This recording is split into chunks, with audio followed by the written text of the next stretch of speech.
Hey guys, welcome to TV Team. My name is Cameron. And I'm Liam. Today we're going to talk about Glass.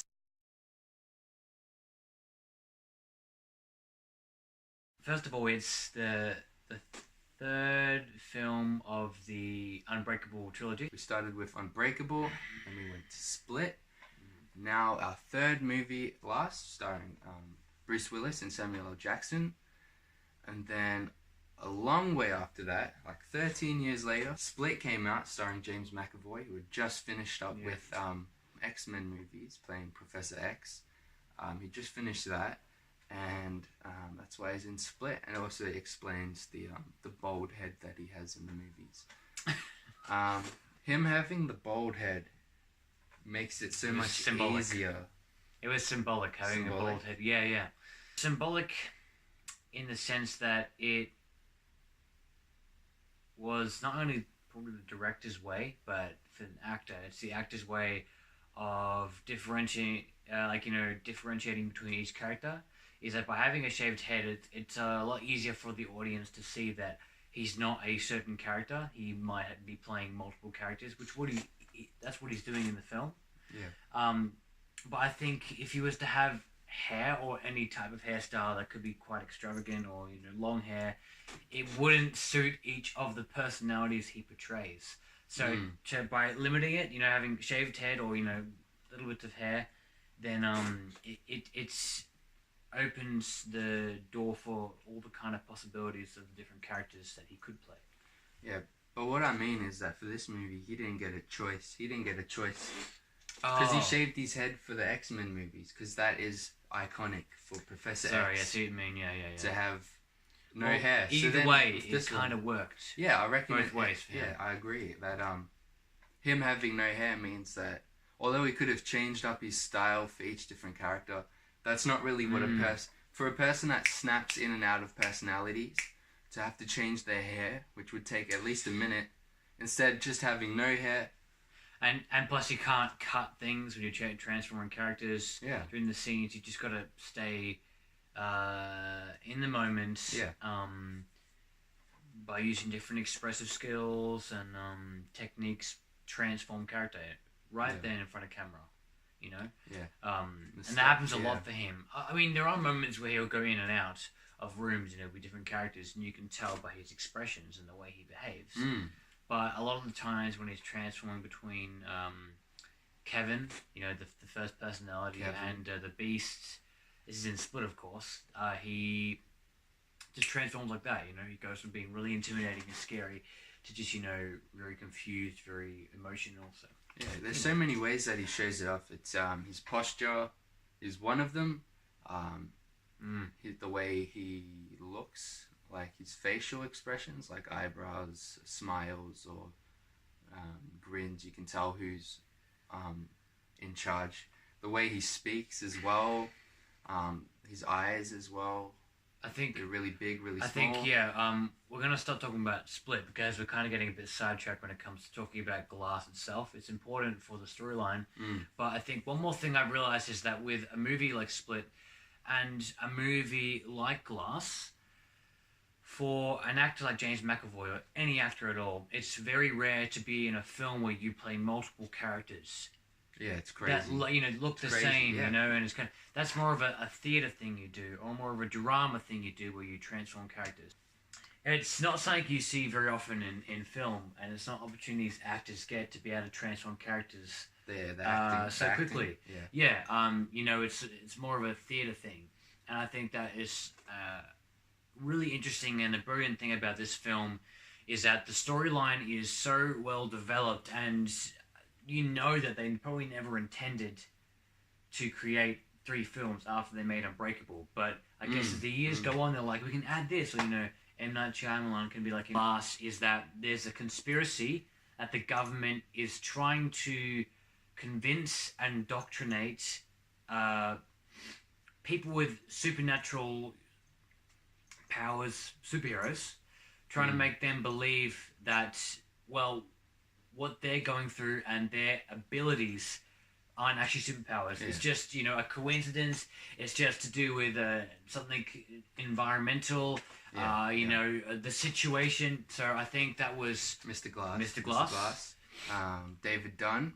David Dunn. And also the Horde. The 23 personalities. Yeah. I think that's a really good way of making them all come together for a common cause. If you know what I mean. And it was crazy when it came out because I watched Unbreakable when I was younger, and then Split came out, and I was like, this does look interesting because originally I thought that Leo DiCaprio was going to play the Horde, which would have been interesting, but then I found out that there was a cameo from Bruce Willis, which links the two movies together, and my mind was blown. I was like, that's crazy. And then, like, a few years after that, Glass gets announced, and I see the trailer, and all three of them are in it. And that just blew my mind. One thing I found interesting about Glass, Split, and Unbreakable is also the director, M. Night Shyamalan. He appears in all three movies in cameos, but the thing is the cameos all relate to each other. In Unbreakable, he plays this teenager, or a young man, I guess, in his 20s, and he sneaks into the stadium with drugs, and David confronts him about having drugs because he accidentally brushed past him, which is David's power. He brushes past him and asks him if he has drugs. He says no, and that's, you kind of see his power playing. And then in the second movie, Split, you see him playing as, acting as a security guard. The third movie, Glass, he goes to David Dunn's shop, which is all about security, and he buys cameras from him. And then he's like, I guess he hadn't seen David before, and he says, I remember you from the stadium. So even with just his cameos, all three of them link together. And it's just cool seeing how he's like, I used to be in the wrong crowd. I think it's also to do with something about it being the four of them creating the film. Sorry, well, the three of them, technically. Because, yes, James McAvoy is in Split and Glass, but I think it's like kind of a buddy type close friendship thing they got there, and like it's just the three of them, you know. Bruce Willis, Samuel L. Jackson, obviously starring and acting in it, and M. Night Shyamalan writing and directing the film. And it's almost like the three of them are getting together like each and every time to act in a film. Like obviously but he has more responsibilities. Samuel L. Jackson wasn't in Split. No, that's true. That's why it's kind of like, what I'm saying is that throughout all three of the movies, it's this interchangeability of who's working with who, and like adding more people. So James McAvoy into this group of, I guess I can say, close friends who they've gone on this journey creating these films together. It's almost like M. Night Shyamalan being in the movie is just a little bit extra to reveal to the audience that he actually is involved in a lot more of the movie than we they're just directing it. Yeah, we overlook it sometimes. We always overlook directors and writers, producers, because they're behind the cameras. We take them for granted because we don't actually realize how important they are, and like they're actually even more important than the actors itself. You need the actor. You need the actor, but because without the actor, you've got nothing. Without the actors, you've got nothing but like, you know, a house, got nothing but an idea, or a garden, or a park. But to the everything else, all the other roles like directing, producing, writing, stunt guys, all those kind of things. They I guess they enhance the performance. Especially the fans as well. Without the fans, then what's the point of making these movies? To not be enjoyed by people.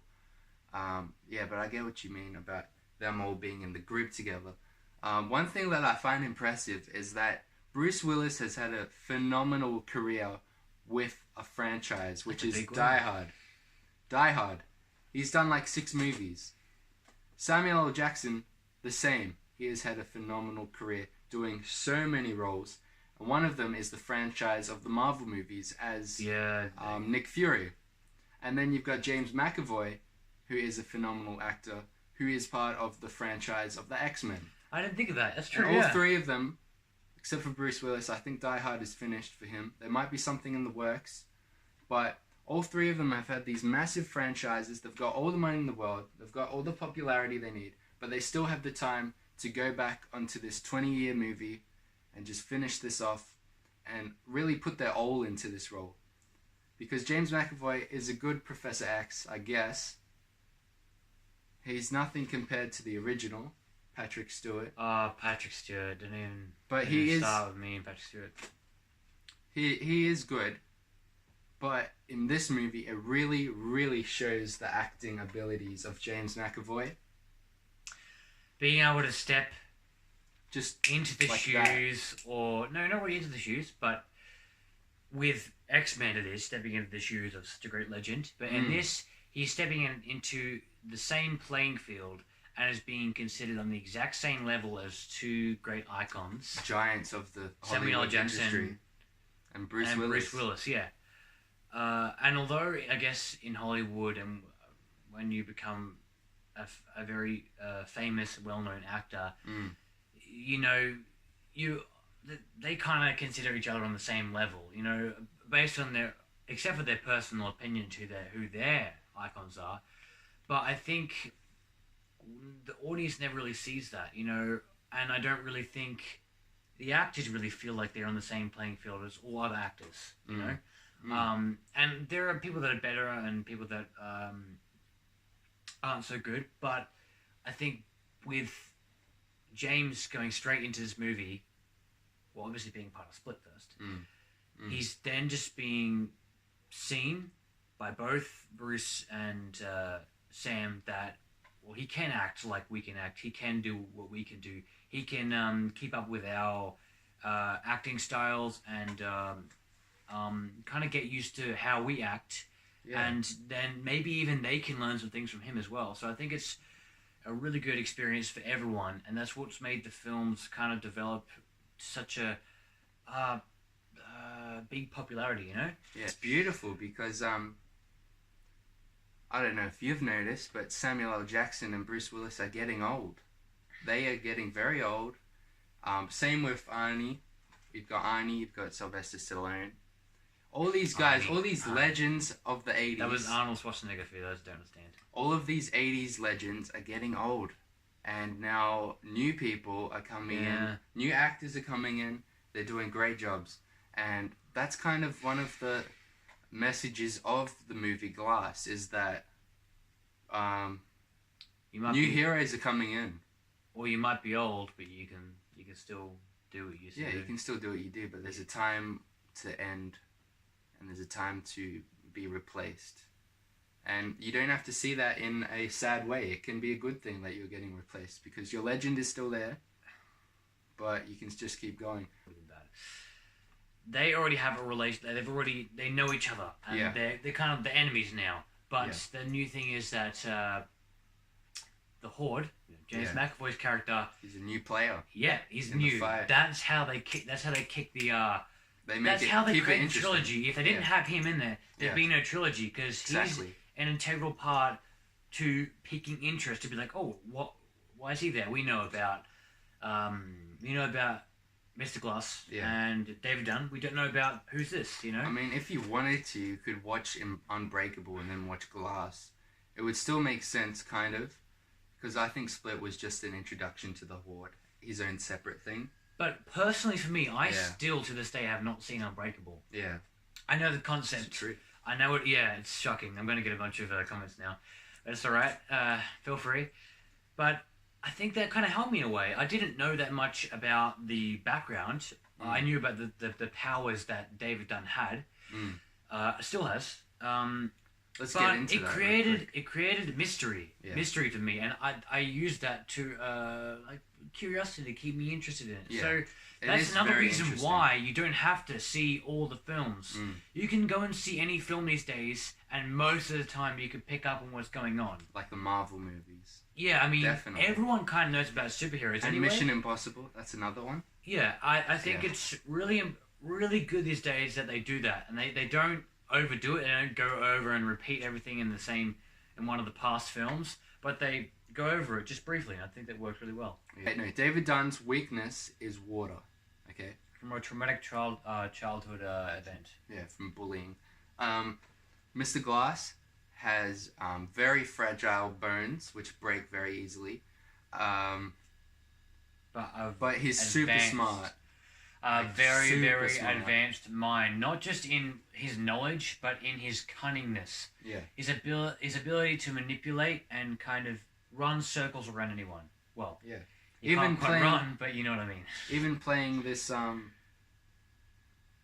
this person, he has to act like he doesn't know anything in order to keep the guards very casual around him. That's one of the things he does. He acted very For such a long for a period long of time. time as well. Like, yeah, it's... Because in Unbreakable, at the end of that, spoilers for an almost 20-year-old movie. Oh no, I still haven't seen it, like, you know. At the end of it, but if you've seen Glass, you already know that he's been put into this place. Yeah, it's true. And that's from the end of Unbreakable. That's something I didn't know about personally. I was like, I just thought, well, he's in there for something. If I had known more context, I would have realised, oh, he's in there because he was locked away. Yeah, so at the end of Unbreakable, he gets put in there. And then, at the end of Unbreakable, you watch that movie and you're like, oh, okay, that's the end. I wasn't expecting it, It's but like, I'm very happy. what a about coincidence it. that all three of them end up going to the same prison. Like, Yeah, they're in what the a same coincidence. area, Yeah. close to each other, and they're able to end up all their lives getting intertwined with each other, you know? Exactly. I think David Dunn's power is really important to kicking off this storyline. Without his ability to be able to tell what someone's done in the last 24 hours, he would not have realized that the person that the government or the authorities are looking for that has kidnapped the girls that were in Split and ended up, well, I guess from a human perspective, murdering them. From the Horde's perspective, the beast ate them. So you can't really tell. But my point is that with David Dunn's power to be able to see someone's past, that kicks off the storyline. Because then he's able to take action. He could tell people. He didn't really tell anyone. But he interferes with the routine that I guess the Horde goes through. You know? Yeah. To kidnapping people, as you can at the beginning of the film, there's more girls kidnapped as well. Yeah, you just get straight back into it. But David Dunn is what makes it different. That's a movie's not a movie if it just repeats on a cycle with like every day someone doing something. What? It's great. That's how it is. The small subtle difference is David Dunn's character. The fact that it's Bruce Willis is like, oh, everyone is like seeking his really involved in his performance. And the fact that his character is from a past film is like, oh, it's all one big concept. Yeah. And you throw that all together, and you throw him into that scene where he fights the Horde, the Beast, I think it is. And it's just like a real challenge of pure strength, because they're both like almost equal matches.